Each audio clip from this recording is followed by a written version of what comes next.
Hi everyone, today I'm going to solving the problem about the assigned cookie, that is problem number 455, and this is comes under the easy category and asked in many product based companies. So let's start with that problem. The problem is asking like, assume you are an awesome parent and want to give your children some cookies, but you should give each child at most one cookies, and each child I has a greed factor G of I, which is the minimum size of cookie that the child will be content with. Each cookie j has a size of j, and if s of j equal to g of I, then we can assign the cookie j to the child I, and the child I will be content. Your goal is to maximize the number of your content children and output the maximum number. So the problem is mainly focused on we have to be number of child and have to fulfill their grade requirement. If there is a one child and there is a grade factor for the one, we have to be assigned the one. If this is the like main motto for this problem, we have to be solved. Okay, and so before solving the question, we have to be also check the other condition also. If there is a no cookie, then what we do? If there is a cookie but number of children is less, than what we do? If there is a number of children more and cookie is less, than what we can do? So these two three conditions which we have to be keep in mind and have to be apply before writing the code. So first what we can say, we have a grade factor. Okay, you can see grade factor is representing with the help of g of I, which is the minimum size of the cookie that the child will be content with, and each cookie j has.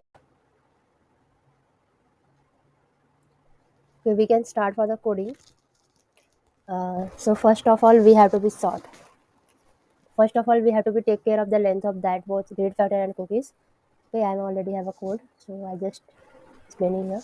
First, what I did, I just getting the length from the child count and cookie count. So child count, I just using the grade factor length, and similarly for the cookie count, we have using the h dot length. So as I mentioned, like we have to be also test the or also have to be or check the its condition. If there is a no cookie, then what happens? So for that also, I just maintain the base condition. If cookie count equal to zero, then what we have to do? We have to return the zero.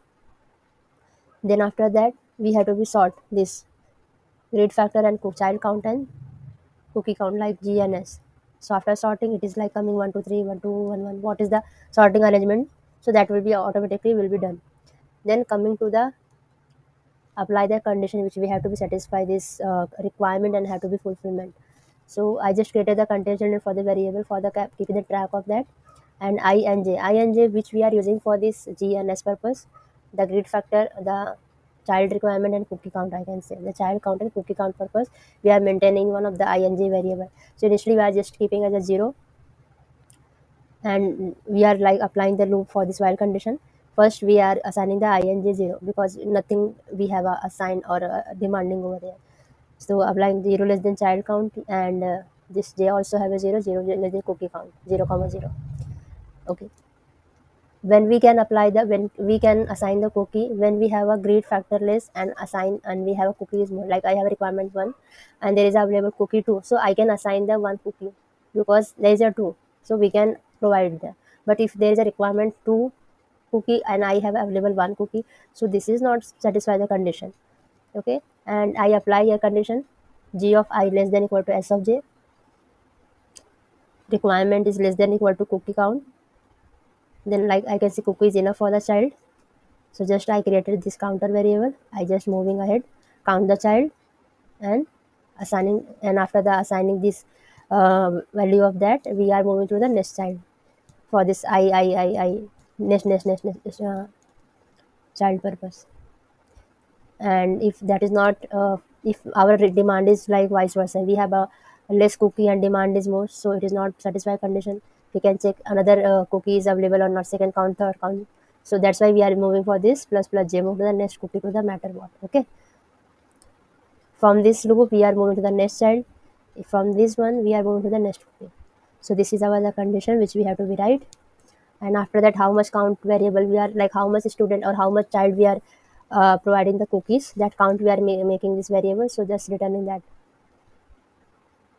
So hope you got this idea about this problem and solution also. This code is written in the C# language. It is similar to the Java language. Nothing matters like any hard and for loop. Okay, so just I'm running the solution here.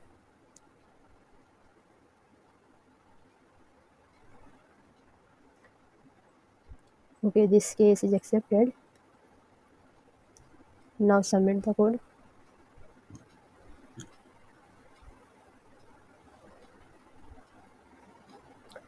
Okay, so coming to the time complexity, space complexity, uh, because you can see we are having a two array, child count, child and cookies, and for that we also apply the sort one condition. And I can say if we have a two array of length and two sorting, so we can say we have a TC equal to O of log of m, O of log of n. This for one is for the G purpose, one for the S purpose. And from them which we have a minimum we can take. We go of min from this G comma S. So this is our time complexity. Coming to the space complexity, we are not using any additional data structure. We are using only normal variable and variable child count and cookie count for storing the length. So that's why we have a space count is equal of 1.